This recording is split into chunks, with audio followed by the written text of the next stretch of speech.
Hello friends, അകലെ latest review.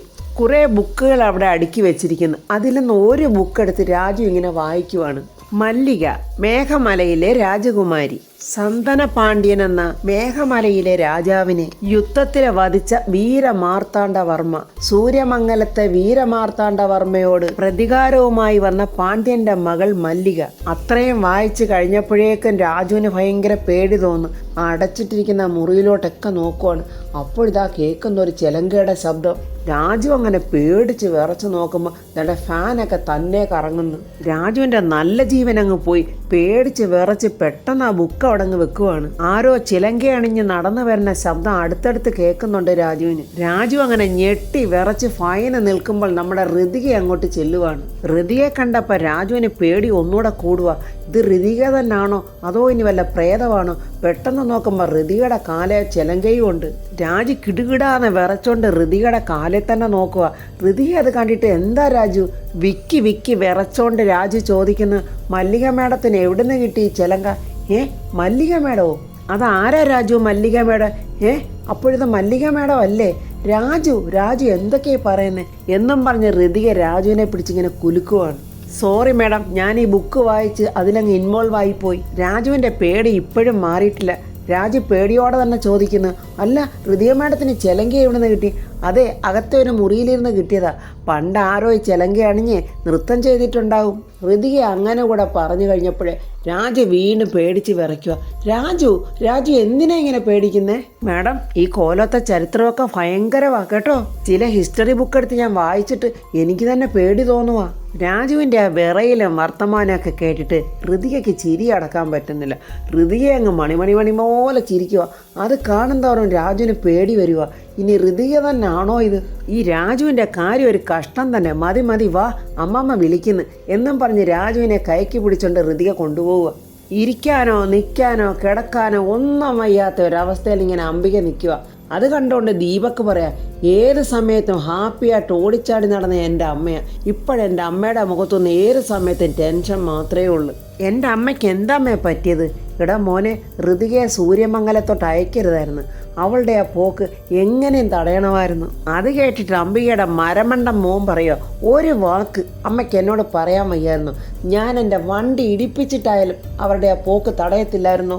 സാധാരണ ഇങ്ങനെയൊക്കെയുള്ള വിഡ്ഢിത്തരം പറയുമ്പോൾ അംബിക പ്രതികരിക്കാറുള്ളതാണ്. പക്ഷേ ഇപ്പോൾ ഒന്നും അനങ്ങാൻ വയ്യാതെ അംബിക അങ്ങനെ നിൽക്കുക. ആ സമയത്ത് പ്രതാപന് ഫോൺ വരുന്നുണ്ട്.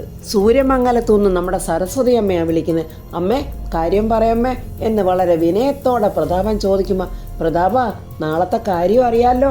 എനിക്കറിയാമേ, നാളെ ചിങ്ങമാസത്തിലെ അശ്വതിയാ, അദ്ദേഹത്തിൻ്റെ പിറന്നാളാ. അതെനിക്കറിയാമേ. ഞാൻ ഓർക്കാറുണ്ടമ്മേ.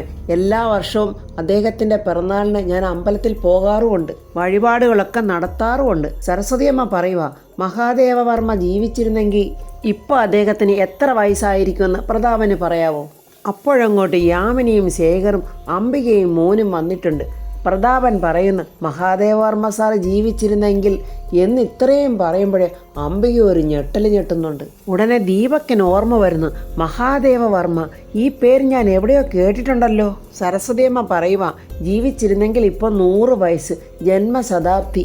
ഞാനങ്ങ് കൽക്കട്ടയിലോട്ട് പോയതിന് ശേഷം തറവാട്ടിലെ അദ്ദേഹത്തിൻ്റെ പിറന്നാൾ ഗംഭീരമായിട്ട് നടത്തിയിട്ടില്ല. നാളെ നല്ല ഗംഭീരമായിട്ട് അദ്ദേഹത്തിൻ്റെ പിറന്നാൾ ഇവിടെ നടത്തണം. നല്ല ഭംഗിയായിട്ടും നല്ല ചിട്ടയോടും കൂടി എല്ലാം നമുക്ക് നടത്തണം. അതിനിപ്പോൾ എന്താമേ, നമുക്ക് ചെയ്യാമല്ലോ. പ്രതാപൻ നാളത്തെ എല്ലാ തിരക്കുകളും ഒന്ന് മാറ്റിവെച്ച് അവിടെയുള്ള എല്ലാവരെയും കൂട്ടി നാളെ രാവിലെ തന്നെ ഇങ്ങോട്ട് പോരണം. അദ്ദേഹത്തിൻ്റെ 100ാം പിറന്നാളിന് നമുക്ക് എല്ലാവർക്കും കൂടെ ഒരുമിച്ച് ഇവിടെ കൂടണം. പ്രതാപൻ വരുമല്ലോ? അതെന്തൊരു ചോദ്യമാമേ അമ്മ ചോദിക്കുന്നത്? ഇവിടെയുള്ള എല്ലാവരെയും കൂട്ടി ഞാൻ നാളെ അവിടെ എത്തിയിരിക്കും അമ്മേ. രാവിലെ തന്നെ അവിടെ എത്തിയേക്കാമെന്ന് പറഞ്ഞപ്പോഴേ അംബിക വിറയ്ക്കാൻ തുടങ്ങി. പ്രതാപനും ശേഖരനും യാമിനിയും അംബികയും മോനും കേൾക്കാനായിട്ട് പറയുന്നു, നിങ്ങൾക്കെല്ലാവർക്കും മനസ്സിലായല്ലോ, നാളെ എൻ്റെ മരിച്ചുപോയ ഫാദറിലോയുടെ ജന്മദിവസമാണ്. എന്നെ ഞാനാക്കിയ ഒരു വലിയ മനുഷ്യനാണ് മഹാദേവവർമ്മ സാറ്, പഴയ ജനകീയ നേതാവ്. അദ്ദേഹത്തിൻ്റെ നാളത്തെ പിറന്നാളാഘോഷത്തിന് നമ്മളെല്ലാവരും പോകണം, എല്ലാവരും തയ്യാറായിക്കണം. അത് കേട്ടിട്ട് അംബിക ചോദിക്കുന്നു, പ്രതാപ, ഞാൻ വരണോ? പ്രതാപനൊന്ന് ദേഷ്യത്തോടെ തന്നെ അംബികയെ നോക്കിയിട്ട് പറയുന്നു, എല്ലാവരും കൂടെ ചെല്ലണമെന്ന് അമ്മ പ്രത്യേകം പറഞ്ഞത്, അതുകൊണ്ട് എല്ലാവരും പോയേ പറ്റൂ എന്ന് പറഞ്ഞിട്ട് പ്രതാപൻ അങ്ങ് പോവുക. വെളറി വെളുത്ത് ഒരു നിർജീവ വസ്തുവിനെ പോലെ നിൽക്കുവാണ് അംബിക. അത് കണ്ടുകൊണ്ട് ദീപക്കിന് എന്തൊക്കെയോ സംശയം. പെട്ടെന്ന് അവൻ ഓർമ്മ വരുന്നു, പത്മാവതി എന്ന് പറഞ്ഞത് യോഗ്യതയുള്ള നിന്റെ അമ്മയോട് പോയി ചോദിക്കടാ, മഹാദേവവർമ്മ എന്ന ആളിൻ്റെ പേരറിയാവോന്ന്. ആ പേര് നിന്റെ അമ്മയോട് നീ ഒന്ന് പറഞ്ഞു നോക്ക്, അപ്പോഴേ നിന്റെ അമ്മ ഒരു ഉത്തരം തരും. അതും കൊണ്ട് നീ എൻ്റെ അടുത്തോട്ട് വാ. ദീപക് അംബികയോട് ചോദിക്കുന്നു, അമ്മേ അന്ന് അമ്മായി പറഞ്ഞ മഹാദേവവർമ്മ ഇതാണോ എന്ന് ചോദിച്ചപ്പോഴേ അംബിക അങ്ങ് ഞെട്ടുവാണ്. ഒന്നും മിണ്ടാതെ ദീപക്കിനെ ഒന്ന് സൂക്ഷിച്ച് നോക്കിയിട്ട് അംബിക അവിടെ നിന്ന് എളുപ്പം പോകുക. ദീപക് ഉടനെ തന്നെ അംബികയുടെ പുറകെ ചെന്നിട്ട് ചോദിക്കുന്നു, എന്താമ്മേ പ്രശ്നം? സൂര്യമംഗലം തറവാട്ടിലോട്ട് പോകാൻ ഈ അമ്മയ്ക്ക് പേടിയുണ്ട് മോനെ. എന്തെന്നില്ലാത്ത ഒരു പേടി. അമ്മ എന്തിനാ പേടിക്കുന്നത്? അമ്മ എന്താ അവിടെ നിന്ന് വല്ലതും കട്ടോണ്ട് പോന്നോ?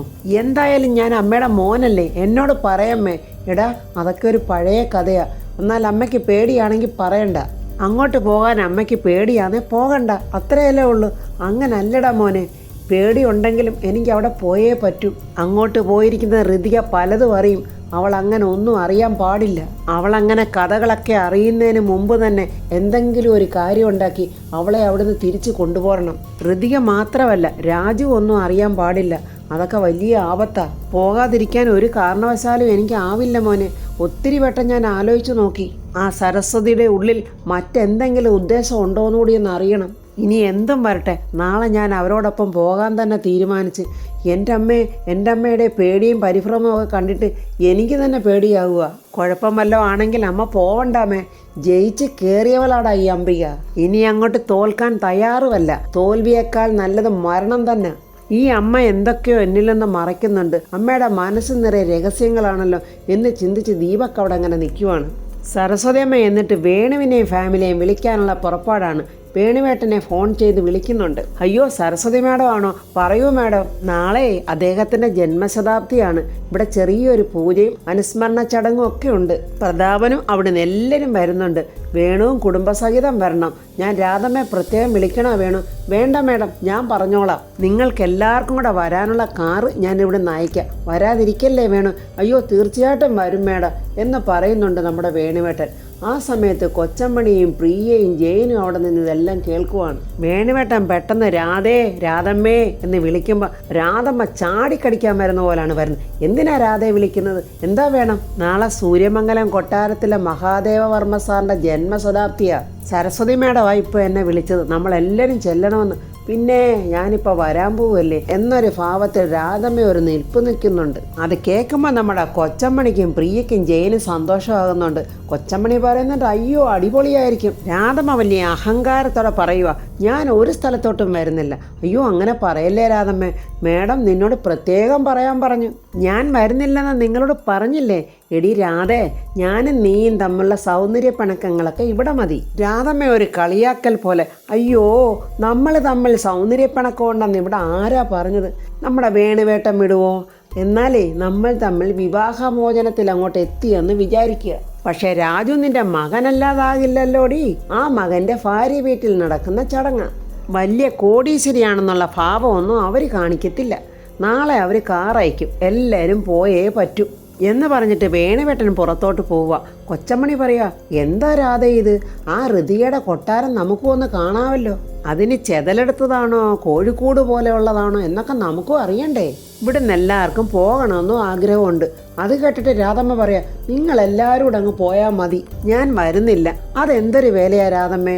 മേശരിയില്ലാതെ വാർക്കപ്പണിയുണ്ടോ? ഇനി ആ വേണുവിനോട് പിണക്കമാണെങ്കിൽ അങ്ങേരോട് മിണ്ടണ്ട. നമുക്ക് എന്തായാലും പോയിട്ട് വരാൻ രാധമ്മേ. അങ്ങനെ അവരെല്ലാവരുടെ പറഞ്ഞ് രാധമ്മ ഒരു വഴിക്ക് ശരിയാക്കിയിട്ടുണ്ട്. അയ്യോ അമ്മ സമ്മതിച്ച് എന്നും പറഞ്ഞ പ്രിയയ്ക്ക് സന്തോഷമായി. അയ്യോ ഞാൻ 2-3 സാരിയൊക്കെ തേക്കട്ടെ, മരുമോളെ എൻ്റെ ഡ്രസ്സൂടെ തേക്കണേ എന്നും പറഞ്ഞ് കൊച്ചമ്മണി അകത്തോട്ട് ഓടിപ്പോവുകയാണ്. ആരും കാണാതെ രാജു വേണുവേട്ടനെ വിളിക്കുന്നു. അച്ഛാ, ഇവിടുന്ന് അമ്മമ്മ ഫോൺ ചെയ്തായിരുന്നോ? അവിടുത്തെ കാര്യങ്ങൾ എന്തൊക്കെയായി? എടാ മോനെ, രാധമ്മ വരുന്നില്ലെന്നൊക്കെ പറഞ്ഞെങ്കിലും അവിടെ ഉള്ള എല്ലാവരോടും പറഞ്ഞ് സമ്മതിപ്പിച്ച് എന്തായാലും നിൻ്റെ അമ്മയും നാളെ വരുന്നുണ്ട് എന്ന് പറയുമ്പോൾ രാജുവിന് വലിയ സന്തോഷമാവുക. ഒരുപാട് നാൾ കൊണ്ട് തുറക്കാതിട്ടിരിക്കുന്ന ഒരു മുറിയാണെന്ന് തോന്നുന്നു. അതിനൊരു വലിയ പൂട്ടൊക്കെ ഉണ്ട്. രാജു വന്ന അന്ന് മുതൽ ആ പൂട്ടയിലാണ് നോട്ടം. ഈ മുറിയിൽ എന്തൊക്കെയോ രഹസ്യങ്ങൾ അടങ്ങിയിരിക്കുന്നുണ്ട് എന്നൊരു സംശയമുണ്ട് നമ്മുടെ രാജുവിന്. കാര്യസ്ഥൻ്റെ അടുത്തോട്ട് അവിടുത്തെ ഒരു പണിക്കാരിയായ രാജാത്തി അങ്ങോട്ട് വന്നിട്ടുണ്ട്. എന്താ രാജാത്തി വന്നതെന്ന് കാര്യസ്ഥൻ ചോദിക്കുമ്പോൾ, ഞാനിവിടുത്തെ കൊച്ചുതമ്പുരാട്ടിയെ ഒന്ന് കാണാൻ വന്നതാ എന്ന് പറയുന്നുണ്ട്. എന്താ രാജാത്തി വന്ന കാര്യം? അത് ഞാൻ കൊച്ചുതമ്പുരാട്ടിയോട് പറഞ്ഞോളാവേ. അപ്പോഴങ്ങോട്ട് രാജുവും ഹൃതികയും സരസ്വതിയമ്മയും കൂടെ വരുക. എന്താണിങ്ങനെ കാര്യസ്ഥനോട് സരസ്വതിയമ്മ ചോദിക്കുമ്പോൾ പറയുന്നു, രാജാത്തിക്ക് കൊച്ചു തമ്പുരാട്ടിയെ കാണണമെന്ന്. സരസ്വതിയമ്മ പറയുക, രാജാത്തി കൊച്ചു തമ്പുരാട്ടി, വലിയ തമ്പുരാട്ടി എന്നൊന്നും വിളിക്കണ്ട, നിങ്ങൾ എൻ്റെ കൊച്ചുമോളെ ഋതുമോളെന്ന് വിളിച്ചാൽ മതി. ഋതിക ചോദിക്കുന്നു, എന്തിനാ എന്നെ കാണാൻ വന്നത്? രാവിലെ മോളെ ഞങ്ങൾ കണ്ടപ്പോൾ മോടെ കാലിൽ മിഞ്ചി കണ്ടില്ല. കല്യാണം കഴിഞ്ഞ കുട്ടികൾ കാലിൽ മിഞ്ചി ഇടണം. ഈ മിഞ്ചി ഞാൻ മലദൈവങ്ങളുടെ മുന്നിൽ പൂജിച്ച് കൊണ്ടുവന്നതാ. എൻ്റെ കല്യാണമൊക്കെ നടത്തി തന്നത് ഇവിടുത്തെ വലിയ തമ്പുരാനാ.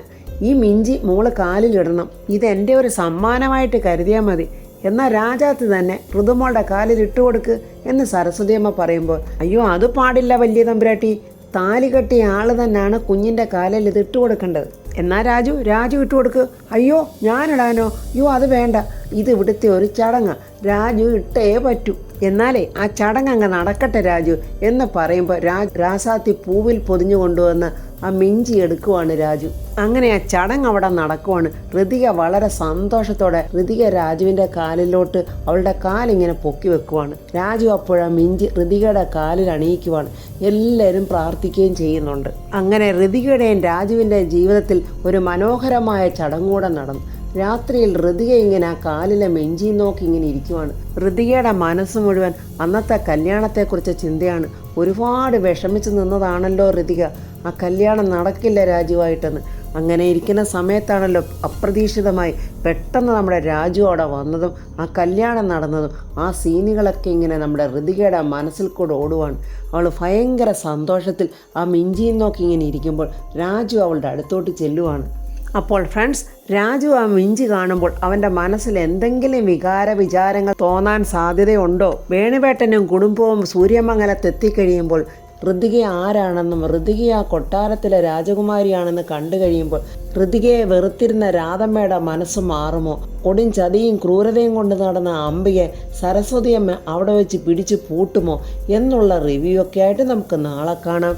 എൻ്റെ ഈ റിവ്യൂ ഇഷ്ടപ്പെട്ടാൽ ലൈക്കും കമൻസും സബ്സ്ക്രൈബ് ചെയ്യാത്തവർ സബ്സ്ക്രൈബ് ചെയ്യണേ.